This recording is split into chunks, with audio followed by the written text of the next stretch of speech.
In 2016, Studio Bones got their hands on two very prominent IPs. The first being Mob Psycho 100, a story created by the author of One Punch Man, and even though it never managed to reach the success of its predecessor, many have it in high regards, especially now that the story has concluded. The second one being My Hero Academia. Seemingly overnight, it had the entire world mesmerized with an art style that stuck out from the crowd, an OST so good it is still played to this day, high quality animation, and one of the hypest final fights for a season. My Hero Academia was shaping up to be something special. Bones turned this pretty normal shonen series into the next big thing. They now had an IP in their hands that, if done correctly, could be their own Naruto or One Piece. All they have to do now is not mess it up. They messed it up. Now, don't get me wrong, Season 2 and 3 still had really good quality. The Stain fight, All for One vs All Might, the teacher vs student fights, all of them were hype. Also, let's not forget Midoriya vs Todoroki, one of the best looking anime fights. That hasn't been made by MAPPA or Ufotable, that is. The problems started creeping in from Season 4 and onwards. The repeated use of only 3 daytimes for scenes became more noticeable. Blue skies, 5:30, and about 8 o'clock at night. The use of bright colors, even if the atmosphere suffered from it, dip in animation quality, cut corners, etc. The first one to be hit the hardest was the whole overhaul hideout raid. You cannot convince me that an underground maze is so well lit. The viewers need to be able to see what's happening. That is true, but you can at least downscale the brightness a bit or use something else beside a blindingly bright Sion as your main cover. We are dealing with someone who is torturing a little girl. We need the atmosphere to reflect that. But by having everything be so, in a sense, clean, the situation becomes anything but dire. Then we have the infamous Lemillion PowerPoint presentation. Look, I know it's better than what we got in the manga, which was nothing but white boxes and text, but considering what they have done with previous fights, where they have prolonged them quite a bit with additional scenes, this in comparison feels lazy.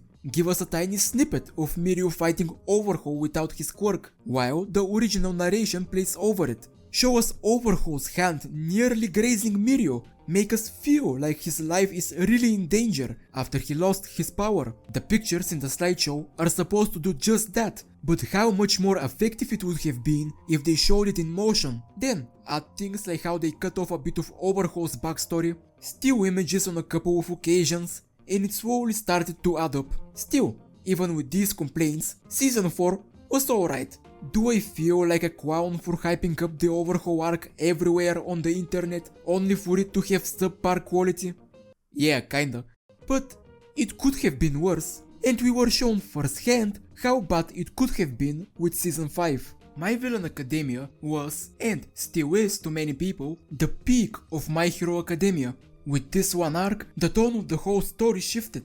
Obviously, MHA has had dark themes before. The Overhaul arc was about someone experimenting on a little girl, but it never felt too grim. It was a pretty chill hero story. Then Shigaraki leveled the city with his decay, and from there, it only escalated. Saying this arc was hyped would be an understatement. Almost everyone who has read it thought that it might be the greatest part of the anime. Season 5 arrives. The anticipation is at an all-time high. We just had to finish the joint training arc and we would finally reach peak fiction. Not to worry, MHA has always been famous for its pacing. This arc would probably take only about 6 episodes. Nope, it was stretched out to 10 episodes. Weird choice, considering that this is one of the lower rated arcs. But it doesn't matter. It's time for peak. Episode 13. A city is crumbling. A beat up Shigaraki is laughing maniacally. His hair is finally white. Everything is so hype. And why are we seeing this now? Wait, why are we doing Endeavor's agency now?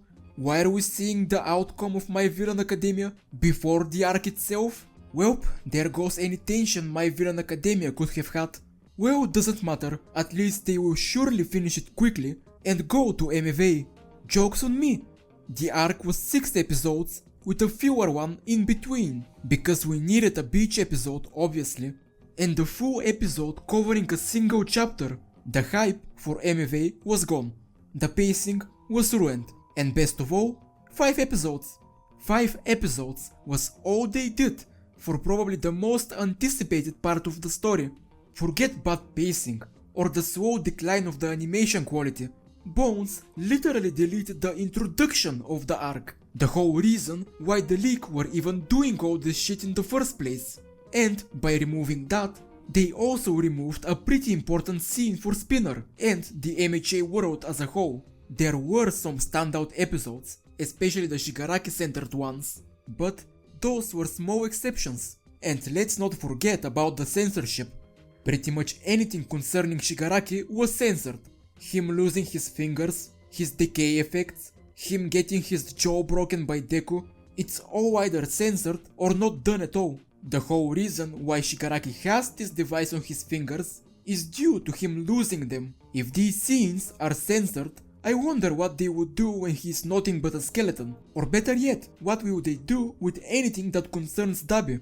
Not only was season 5 a total failure, but it actively made me scared for how they would handle future seasons. What could have caused this development? Well, we can't really know the exact reason. During season 5, the world was still in a pandemic, so the quality was obviously going to suffer. But surely COVID didn't tell the director to flip My Villain Academia and Endeavor Agency and to stretch out Joint Training arc. Season 4 and Season 6 also were suffering, not to the same extent, but still nowhere near the quality we were used to from the first 3 seasons. There is also the argument to be had that due to the staff going to work on the movie, but one, that's probably not true since there are dedicated teams for each project, and 2, we can never be truly sure what's happening behind the scenes. It might be the movies, it might not be.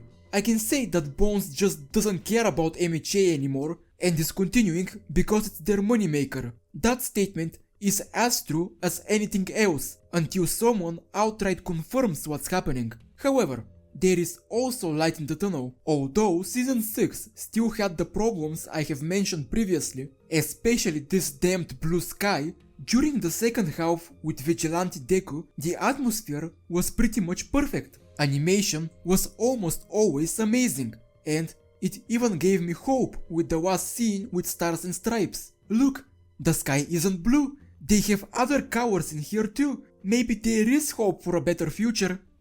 Probably not.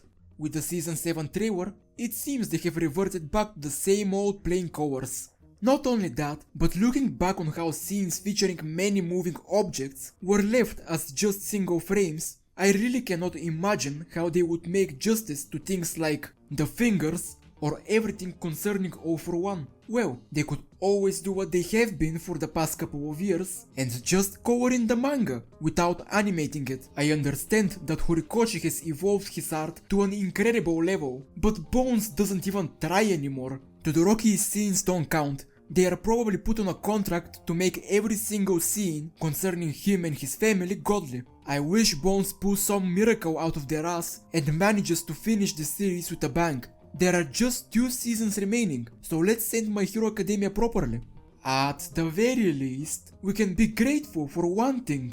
As much as the adaptation has fallen in quality, it will never be worse than the Record of Ragnarok anime.